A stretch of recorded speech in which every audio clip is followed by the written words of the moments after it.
Halo teman-teman, selamat datang kembali di Ruang Kelana, tempat kita berbagi cerita di setiap perjalanan. Kali ini kita akan melakukan road trip menuju kota Malang, sebuah kota yang terkenal dengan landscape dan panorama alamnya yang luar biasa. Ini adalah kali pertama saya dan keluarga melakukan road trip dengan jarak tempuh yang cukup lumayan jauh. Jika biasanya kami hanya menempuh sekitar 400-500 km saja sampai di Sukoharjo, itu pun saat mudik, kali ini kami ingin mencoba perjalanan yang lebih panjang, yaitu menuju Malang dari Jakarta. Sebuah rute panjang yang jaraknya 850-870 km, melintasi tol Trans Jawa. Yang itu artinya, secara tidak langsung, kami akan menempuh hampir 3/4 dari total panjang tol Trans Jawa ini, yang jaraknya 1167 km.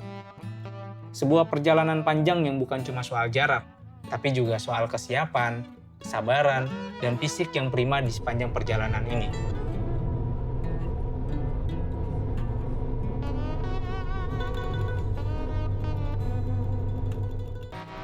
Perjalanan seperti ini mungkin bagi sebagian orang terasa biasa saja, namun bagi kami, ini adalah pengalaman baru.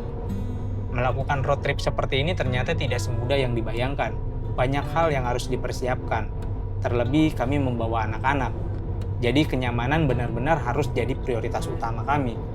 Bukan hanya itu, sebelum berangkat kami memastikan kendaraan dalam keadaan prima.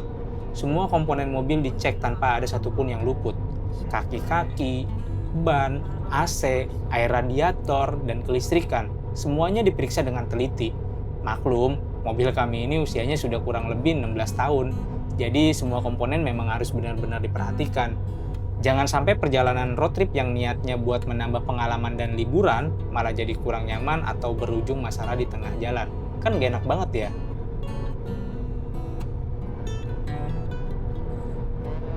Lalu lintas kota malam ini cukup lenggang.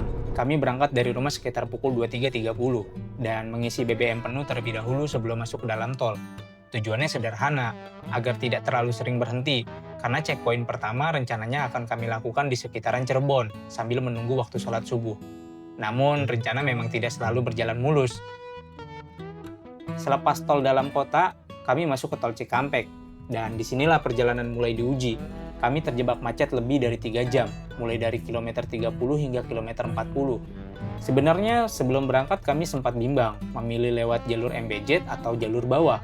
Akhirnya kami memutuskan lewat jalur bawah saja, dengan alasan kalau darurat bisa lebih mudah menepi ke rest area.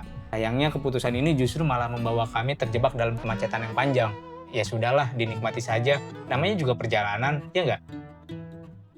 Setelah bermacet-macetan cukup lama, jalan akhirnya kembali lancar. Kami tiba di gerbang tol Cikampek Utama sekitar pukul 4 subuh. Jelas ini sudah cukup jauh mundur dari rencana awal. 3 jam, buset.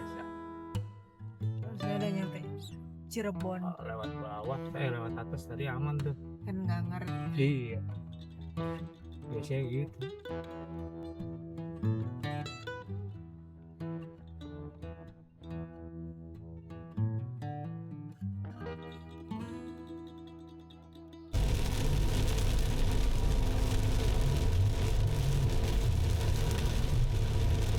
Hujan masih menemani perjalanan kami, hingga akhirnya kami memutuskan beristirahat sejenak di rest area kilometer 86.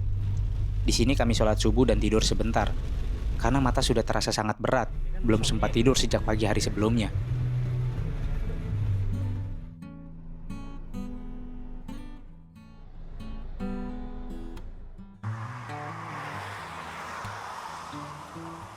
Sekitar pukul 5.45, setelah merasa cukup beristirahat, kami kembali melanjutkan perjalanan.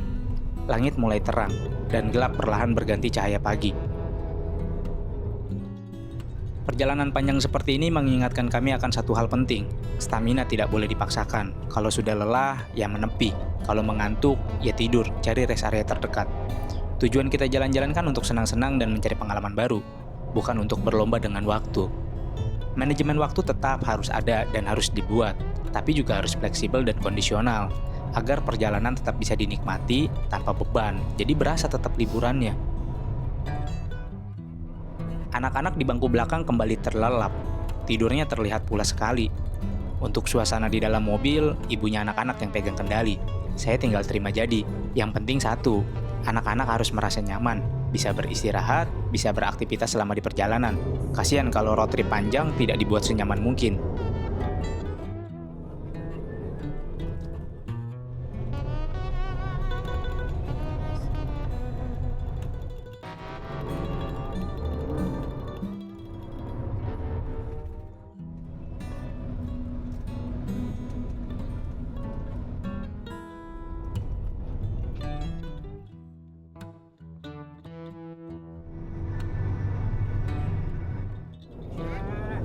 Sekitar 1 jam kemudian anak-anak mulai terbangun. Kami pun memutuskan berhenti kembali di kilometer 228, atau yang lebih dikenal sebagai rest area Muri. Sekarang jam 7:02. Tadi parah banget sih macetnya itu yang di Cikampek sampai 3 jam karena lewat bawah, harusnya lewat atas aja tadi. Karena pikirnya lewat atas takut pengen kebelet pipis, nggak ada rest area, ternyata malah di bawah lebih parah. Itu dari kilometer kilometer 31 sampai kilometer 41 itu 3 jam, tapi nggak ada apa-apa gitu, macet stuck begitu aja. Udah dari 41 kesananya lancar dan hujan pula. Terus tadi kita sempet tidur sebentar karena ngantuk banget di rest area 86 maupun 87 gitu. Terus jam 6 baru jalan lagi, karena kita nggak maksain ini. Jam 7 udah 1 jam kita ngeres lagi karena anak-anak juga belum sarapan. Kita sarapan dulu. Perjalanannya masih cukup lumayan panjang, masih ada kurang lebih 600-an kilometer lagi. Mudah-mudahan sampai di Malang dengan selamat dan tidak terlalu sore. Di sini anak-anak menyempatkan diri untuk mandi. Lumayan, toiletnya gratis dan bersih, biar badan lebih segar karena perjalanan masih cukup panjang. Sekalian nih, kami juga memutuskan untuk sarapan. Pesan 2 porsi soto hangat dan 2 porsi nasi untuk disantap bersama. Cukuplah membantu menghangatkan perut setelah semalaman kena AC dan hujan. Jujur saja, sempat kaget juga waktu istri saya memberitahu harga 1 porsi sotonya. Agak bikin senyum kecut sih. Pelajaran kecil buat teman-teman, kalau bisa tanya dulu harga sebelum pesan. Walaupun memang tidak semua tempat seperti ini ya, ada juga yang sudah jelas mencantumkan harga di menunya. Tapi ya sudahlah, namanya juga road trip, selalu saja ada kejutan di sepanjang perjalanannya. Rencananya setelah ini kami akan langsung melanjutkan perjalanan menuju Semarang dan beristirahat kembali di rest area Pendopo 456 yang ikonik itu, sambil menunggu waktu zuhur. Tapi ini baru rencana ya, namanya juga road trip, bukan balapan. Kalau memang harus berhenti lagi di kilometer berikutnya, ya kita sesuaikan saja dengan kondisi. Pukul 8.18 kami mulai kembali melanjutkan perjalanan. Oh iya, untuk BBM kami menggunakan Pertamax ya, bukan untuk gaya-gayaan, tapi lebih untuk menjaga performa dan responsif tarikan mesinnya. Sejauh ini kami baru 2 kali isi BBM. Yang pertama, malam tadi saat berangkat dari rumah. Dan yang kedua, di rest area kilometer 288 setelah sarapan tadi pagi. Untuk metode isi BBM, kami punya metode tersendiri, yaitu setengah isi lalu full. Tujuannya biar saat membayar terlihat lebih irit lah ya. Padahal kalau dihitung-hitung sama aja, tapi secara psikologis nih ya, bayar sekitar 300.000 per sekali isi itu terasa lebih enteng daripada harus ngeluarin langsung 600-700.000. Iya nggak sih? Kayak besar banget gitu kalau misalkan ngeluarin langsung 600-700.000. Dan agak ngeri juga kan ya kalau misalkan sampai di garis indikator E-nya itu belum nemu rest area. Walaupun di sepanjang tol Trans Jawa ini rest area disediakan secara berkala ya. Biasanya di rest area tipe A dengan SPBU itu tersedia setiap 30-50 km dalam arah yang sama. Benar saja, rencana tinggal rencana. Si kakak tiba-tiba minta buang air kecil. Akhirnya kami berhenti kembali di rest area 379 di tol Batang Semarang.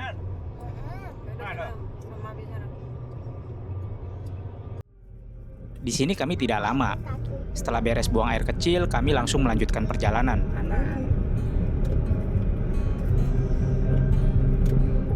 Yang di tol yang 2 meter. Ayo jam 10 Kenapa? Bu, Besi ya, besi ini hari apa? Kenapa? Kalau dipakein itu berarti ini ya. Bisa lewat kita MBZ. ayah. Ya, Kak. Ya. Ya, Kak. Oh, jembatan.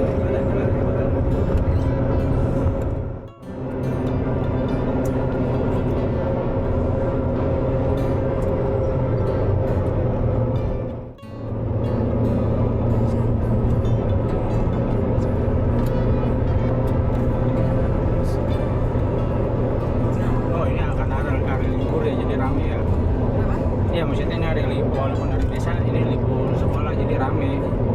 Iya. Kalau hari biasa benar-benar biasa Orang sunyi kayaknya.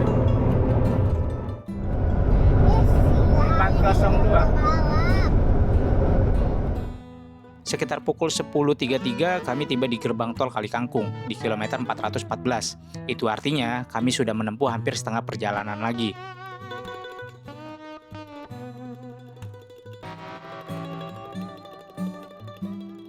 Dari sini kami akan melanjutkan melalui beberapa ruas tol yang saling terhubung menuju rest area berikutnya yang menjadi tujuan utama kami, yaitu Pendopo 456.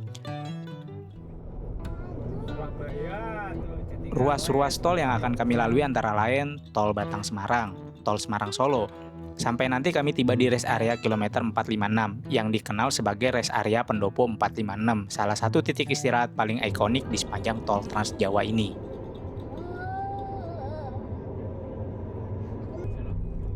atau dibeliin atau punya siapa? Salah satu yang menarik dari tol Trans Jawa adalah jalur ini bukan tol yang berdiri sendiri. Tol ini tersambung dengan tol-tol yang sudah lebih dulu ada, termasuk tol dalam kota seperti yang kita lewati di Semarang ini. Itulah kenapa perjalanan jauh terasa lebih menyatu. Kita tidak benar-benar keluar dari tol, tapi berpindah dari satu ruas ke ruas lain tanpa terasa. Inilah yang membuat perjalanan lintas kota jadi lebih efisien. Dan jarak jauh seperti Jakarta ke Malang bisa ditempuh lewat satu jalur panjang yang saling terhubung. Mungkin ada yang bertanya, bagaimana kalau di tengah perjalanan kita keluar tol dulu untuk mampir ke kota yang sedang kita lewati, lalu masuk lagi ke tol Trans Jawa? Secara sistem, selama kita keluar di gerbang tol dan masuk kembali, maka tarif tol akan dihitung ulang dari titik masuk terakhir, bukan dari gerbang awal keberangkatan. Sebagai contoh, kalau kita berangkat dari Jakarta, lalu keluar di tol Semarang untuk makan atau keperluan lain, kemudian masuk lagi nih ke tol menuju arah Solo atau Surabaya, maka tarif berikutnya dimulai dari gerbang masuk tol di Semarang, bukan dari Jakarta. Karena itu, sebelum memutuskan keluar tol, kita memang perlu mempertimbangkan beberapa hal, waktu tempuh, jarak tambahan, dan kebutuhan di perjalanan. Apakah memang perlu mampir ke kota, atau lebih baik lanjut sampai rest area berikutnya.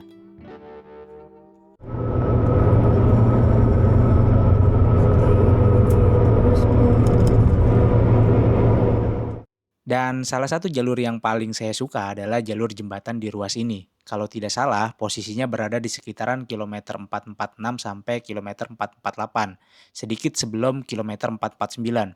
Di titik ini pemandangannya benar-benar bikin mata seger. Kanan kiri didominasi hamparan hijau, perbukitan, dan perpohonan yang terbentang luas. Jadi rasanya seperti lewat di atas koridor alam, bukan cuma sekedar di jalan tol. Di momen seperti ini, capek berkendara sedikit terbayar, mata jadi melek, pikiran ikut ringan, dan kita diingatkan lagi kalau perjalanan jauh bukan cuma soal sampai tujuan, tapi juga soal menikmati apa yang dilewati di sepanjang jalan. Masuk Salatiga. 453. Tepat pukul 11.24 siang, kami tiba di checkpoint kedua, yaitu rest area Pendopo 456. Rencananya kami akan beristirahat di sini agak lebih lama, sekitar 1 jam. Cukup untuk merelaksasi badan dan membiarkan mesin mobil kembali dingin, karena perjalanan kami masih menyisakan sekitar 400 km lagi menuju tujuan utama yaitu Kota Malang. Oh iya, di rest area ini memang tidak ada SPBU ya, jadi tempat ini murni untuk beristirahat. Rest area Pendopo 456 ini bisa dibilang salah satu rest area yang paling ikonik di tol Trans Jawa. Bangunannya didesain seperti pendopo modern, dengan struktur terbuka dan ruangan yang terasa lega. Dari bagian atasnya kita bisa melihat pemandangan perbukitan dan jalan tol yang membentang. Kalau cuaca lagi cerah nih, langitnya terasa begitu luas dan anginnya cukup sejuk. Area parkirnya juga luas, tertata rapi dan suasananya terasa lebih tenang dibanding beberapa rest area lain yang lebih padat. Nah, sekarang kita sudah ada di rest area 456. Setengah perjalanan lagi kita mau istirahat dulu, mau makan terus sholat baru nanti lanjut lagi. Ini salah satu rest area terfavorit. Sudah nyebrang sana. Tapi kayaknya lagi direnovasi. Yuk kita masuk. Di dalamnya ada beberapa pilihan tempat makan dan minuman. Toilet yang bersih, area duduk yang nyaman, serta spot-spot yang cocok untuk sekedar duduk diam menikmati perjalanan. Buat kami tempat ini bukan cuma titik istirahat, tapi juga seperti ruang jeda. tempat untuk menarik napas sebentar sebelum kembali melanjutkan sisa perjalanan yang masih lumayan cukup panjang. Pukul 12.39 kami kembali melanjutkan perjalanan, meninggalkan rest area Pendopo 456 yang menjadi checkpoint kedua kami. Checkpoint berikutnya adalah Surabaya. Entah nanti ada rest area atau tidak sebelum sampai sana. Kami belum memastikan dan kami juga tidak tahu. Tapi yang jelas, saat sudah memasuki kawasan tol Surabaya, rencananya kami akan beristirahat. Lihat situasi saja, kalau sekiranya badan sudah mulai lelah, kami pastikan berhenti. Namun kalau masih dirasa cukup kuat, mungkin langsung tembak sampai ke Malang. Karena jarak dari Surabaya ke Malang memang sudah tidak terlalu jauh. Selepas gerbang tol Kartasura, kami masuk ke ruas tol Solongawi. Ruas tol ini sebenarnya sudah diresmikan bertahap sejak tahun 2017, dan seluruh seksi jalurnya resmi beroperasi penuh pada akhir 2018 sebagai bagian dari jaringan tol Trans Jawa. Artinya, saat kami melintas hari ini, tol ini sudah beroperasi kurang lebih 7 tahun. Dan ini menjadi kali pertama kami benar-benar melewati ruas ini setelah diresmikan.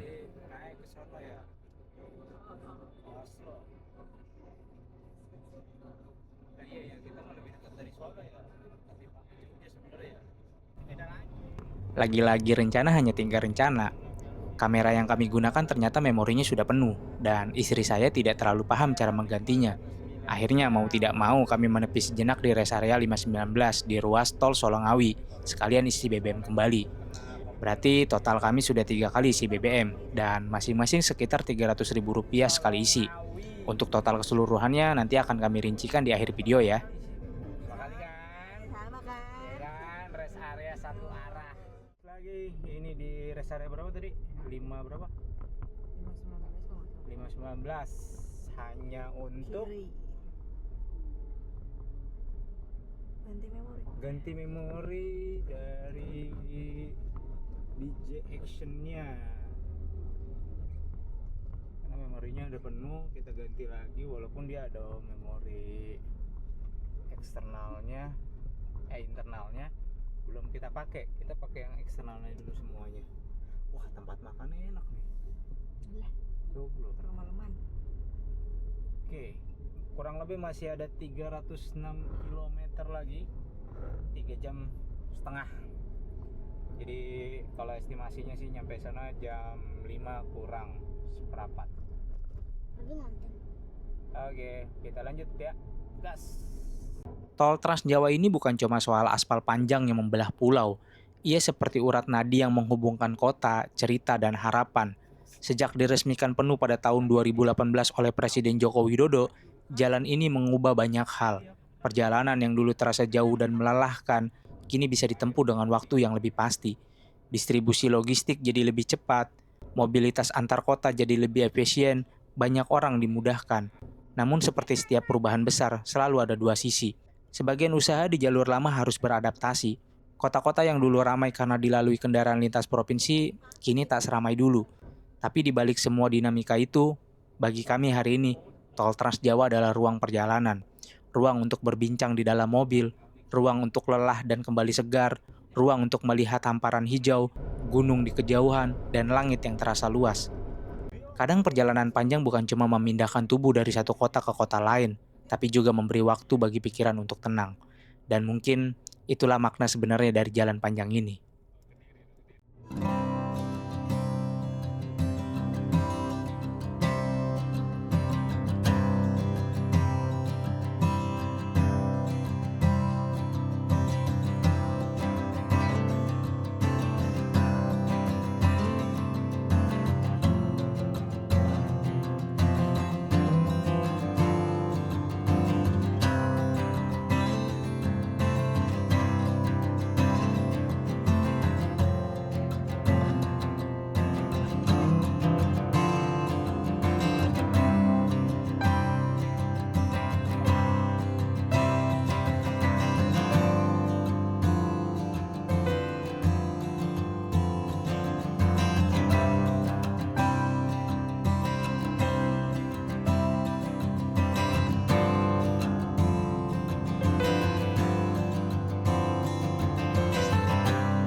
get six.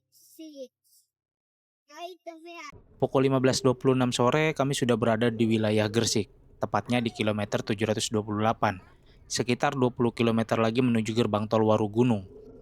Gerbang tol Warugunung ini menjadi salah satu simpul penting sebelum memasuki kawasan Surabaya dan Gempol.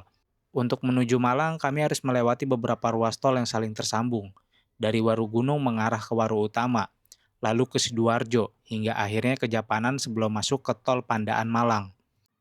Meski sudah dibantu Google Map, fokus tidak boleh lepas, apalagi setelah lebih dari 12 jam menyetir. Salah membaca papan petunjuk sedikit saja bisa membawa kami ke ruas yang berbeda arah.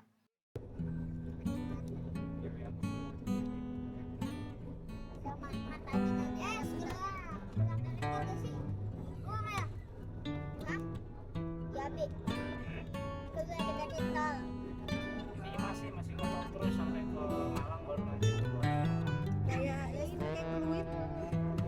Rasanya kayak fluid.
Perlahan kami meninggalkan Warugunung dan masuk ke arah Waru Utama.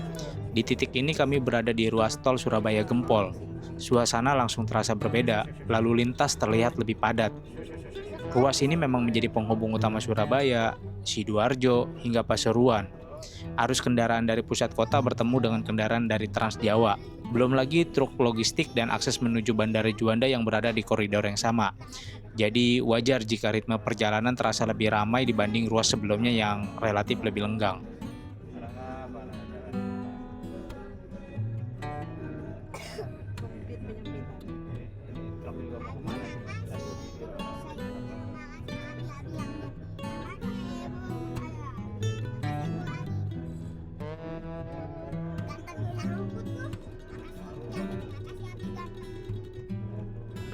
Setelah melewati gerbang tol Waru Utama, perjalanan masih berada di ruas yang sama. Gerbang tol Sidoarjo 2 pun masih dalam koridor tol Surabaya Gempol, jadi bukan berpindah jalur, melainkan terus melaju di jalur utama menuju arah Pasuruan.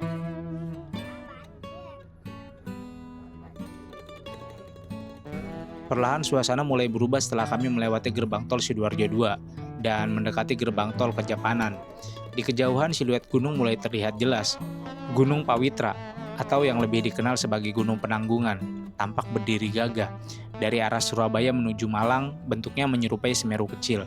Ia seolah menutupi Gunung Arjuna dan Welirang yang berdiri di belakangnya, meskipun tinggi Arjuna dan Welirang hampir 2 kali lipatnya. Semakin mendekati Malang, Gunung Arjuna perlahan mulai terlihat lebih jelas. Semakin besar, semakin gagah. Walaupun saat itu gerimis turun tipis, keindahannya tidak berkurang sedikit pun, justru terasa lebih dramatis. Dan jika boleh memilih, mungkin inilah salah satu ruas tol terindah di Jawa Timur yang pernah kami lewati. Seperti gambar 2 gunung yang dulu sering kita buat waktu kecil, lengkap dengan langit biru di atasnya. Puas menikmati landscape sepanjang perjalanan, pukul 16:07 kami tiba di gerbang tol Kejapanan. Gerbang ini berada di Kabupaten Pasuruan dan menjadi titik pertemuan arus dari Surabaya, Sidoarjo, dan arah Pasuruan sebelum terpecah ke berbagai tujuan. Dari sini perjalanan menuju Malang tinggal sekitar 38 hingga 40 km lagi, atau dengan waktu tempuh kurang lebih 40-60 menit.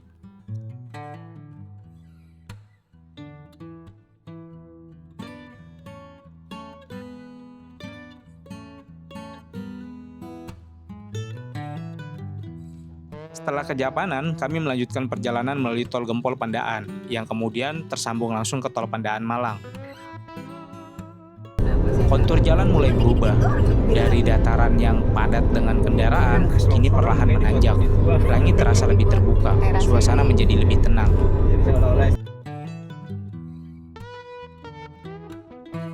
Ruas tol Pandaan Malang ini memang terkenal dengan keindahannya. Jalurnya lebih lenggang, tanjakannya panjang dan halus. Sesekali melintasi jembatan tinggi dengan perbukitan hijau di kanan kirinya.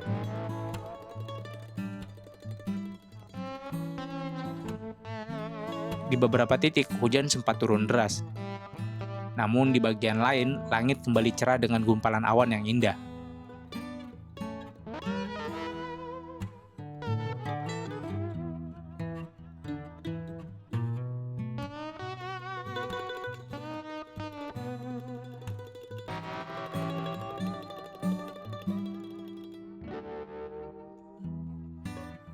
Lalu dari kejauhan, pelang hijau bertuliskan Malang mulai terlihat.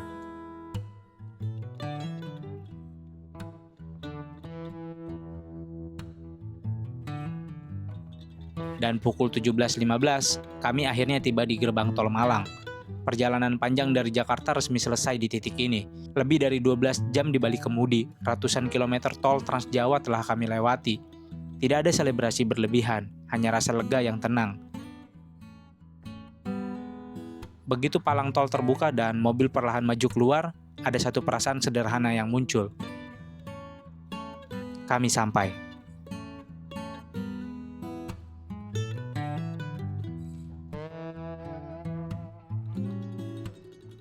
Terima kasih sudah menemani road trip pertama kami. Sampai jumpa di perjalanan berikutnya dan di ruang kelana dengan cerita yang berbeda.